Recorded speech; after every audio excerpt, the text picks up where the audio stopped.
ஹர ஹர சங்கர ஜெய ஜெய சங்கர. நம்மாத்து பெரியவா channel subscribe பண்ணுங்க.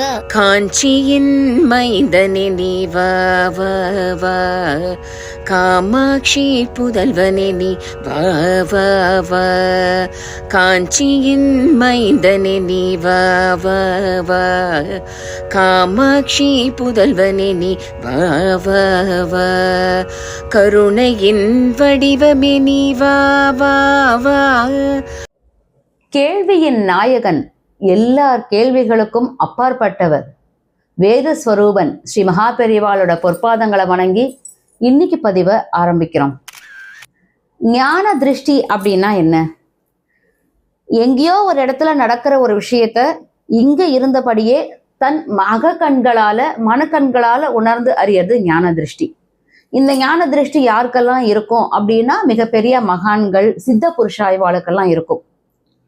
பரமேஸ்வரனை பூமியில அவதாரம் பண்ணி இந்த கலியுகத்துல 100 வருடங்கள் வாழ்ந்த நம்ம மகா பெரியவாளுக்கு இருக்கிற அபாரமான ஞான திருஷ்டிய பத்தி தான் இன்னைக்கு பதிவுல நம்ம பார்க்க போறோம்.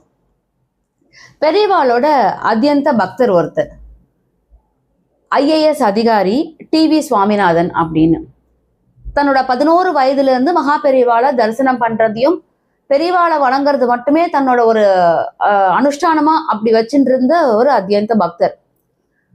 மிகச்சிறந்த ஒரு என்ன சொல்றது, பெரியவாளோட தீவிர பக்தர் அவர். பெரியவா தான் அவருக்கு எல்லாமே. அந்த மாதிரி அவருக்கு டெல்லியில வேலையா இருந்தார்.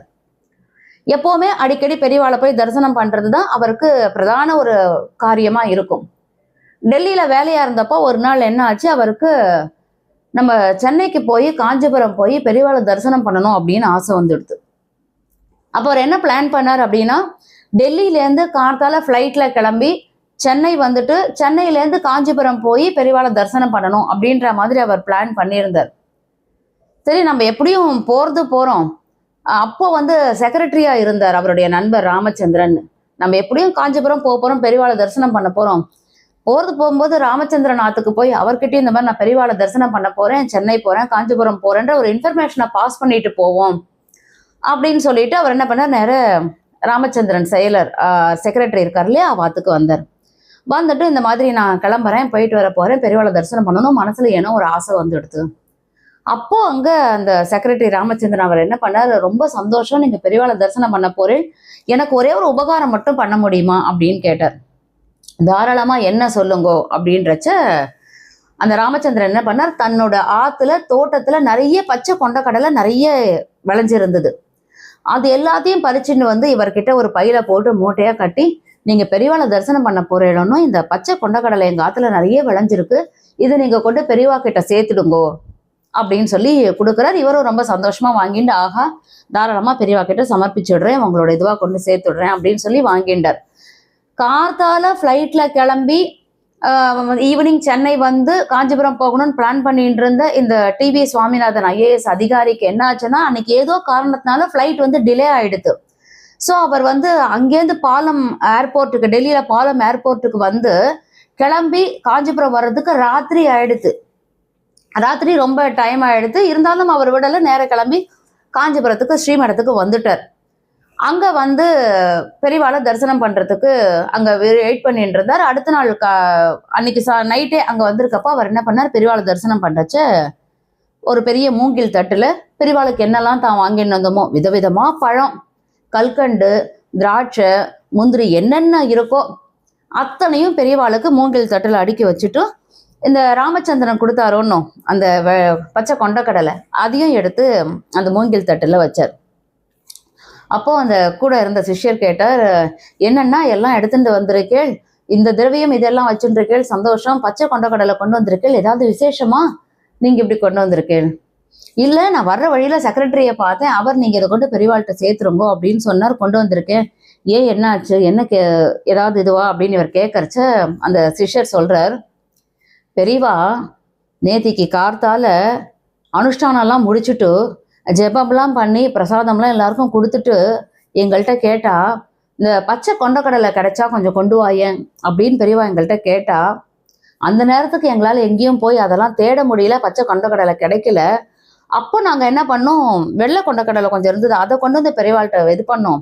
அப்ப பெரியவா வந்து இது வந்து எனக்கு வேண்டாம், வெள்ளை கொண்டக்கடலை எனக்கு வேண்டாம், இதை நீ எடுத்துட்டு போயிடு, எனக்கு பச்சை கொண்டக்கடலை தான் வேணும், ஆனா அது நாளைக்கு வந்து சேரும் அப்படின்னு பெரியவா சொல்லியிருந்தா. பெரியவா இப்ப இருக்கிறது காஞ்சிபுரத்துல தேனம்பாக்கம் சிவஸ்தானத்துல இருக்கா. நீங்க டெல்லியிலேருந்து வரேள், இங்க உக்காந்துண்டு இவர் நாளைக்கு வரும் அப்படின்றத எந்த ஒரு தீர்க்க தரிசனத்துல சொன்னார்? நீங்க அங்கேருந்து கொண்டு வந்திருக்கேள். பெரியவாளோட ஞான திருஷ்டி, அவரோட தீர்க்க தரிசனத்தை என்னன்னு சொல்றது? இன்னைக்கு பெரியவா ரொம்ப ஆனந்தமா ரொம்ப சந்தோஷமா நீங்க கொண்டு வந்திருக்கிறத கண்டிப்பா ஏத்துப்பார். ஏன்னா அவர் எதிர்பார்த்த ஒரு விஷயம் வெளிக்காட்டாமே உங்களுக்கு தெரிஞ்சிருக்கு, நீங்க இன்னைக்கு கொண்டு வந்திருக்கேள் அப்படின்னு சொல்லி அந்த சிஷ்யர் சொல்லி ரொம்ப பூரிச்சு புலகாங்கிதம் அடைஞ்சார். 11 வயசுல இருந்து பெரியவாளை தரிசனம் பண்ணிட்டு இருக்க ஐஏஎஸ் அதிகாரி டிவி சுவாமிநாதன் அவர்களுக்கு இந்த சந்தோஷத்தை வந்து எப்படி கொண்டாடுறதுன்னு தெரியல. இதை வந்து ரொம்ப அழகா கனெக்ட் பண்ணி பார்க்கலாம். தனக்கு என்ன வேணும் அப்படின்றத பெரியவா தானே கேட்டு கேட்டு வாங்கின்றவா. இந்த சென்ஸ் எப்படின்னா, இவா மூலமா இதை நடத்தணும், இவா மூலமா இந்த காரியத்தை சாதிக்கணும் அப்படின்றத வந்து பெரியவா ஈஸியா அப்படியே ஸ்கெட்ச் போட்டு பிளான் போட்டு ஜம்முன்னு நடத்தி முடிச்சிருவா. இல்லைன்னா அவர் இந்த பிளான் பண்ணல அப்படின்னா மிகப்பெரிய ஒரு பிளானிங் கமிஷன் யாருன்னா மகா பெரியவா தான். அவர் இப்படிலாம் உட்காந்து ஒரு ரவுண்ட் டேபிள் கான்ஃபரன்ஸே வேண்டாம், தானே தன்னோட மைண்ட்ல யோசிச்சு பிளான் பண்றதுனாலதான் சுவாமிநாதன் யார்கிட்டையும் சொல்லாம அவர் பாட்டுக்கு கிளம்பி காஞ்சிபுரம் வந்திருக்கலாம். காஞ்சிபுரம் போகணும் அப்படின்னு நினைச்சத என்னத்துக்கு போய் ராமச்சந்திரன் சார் கிட்ட போய் எதுக்கு சொல்லணும்?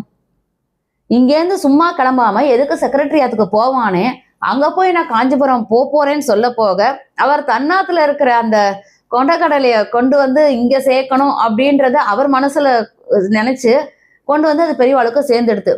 காஞ்சிபுரத்துல தேனம்பாக்கத்துல இருக்கிற பெரியவாளுக்கு டெல்லியில ராமச்சந்திரநாத்துல இருக்கிற பச்சை கொண்டக்கடலை எப்படி தெரிஞ்சது? இதுதான் ஞான திருஷ்டி. மகான்களுக்கு சித்தபுருஷாளுக்கு இருக்கும் அப்படின்னு நான் சொன்னதை விடவும் ஒரு அபாரமான ஞான திருஷ்டி யாருக்கு அப்படின்னா, தீர்க்க தரிசனம் யாருக்கு அப்படின்னா மகா பெரியவாளுக்கு தான். பெரியவா மனசுல நினைச்சதை எப்படி நடத்திப்பாளோ, நம்ம மனசுல நம்ம என்ன நினைக்கிறோமோ அதையும் நடத்தி வைப்பா.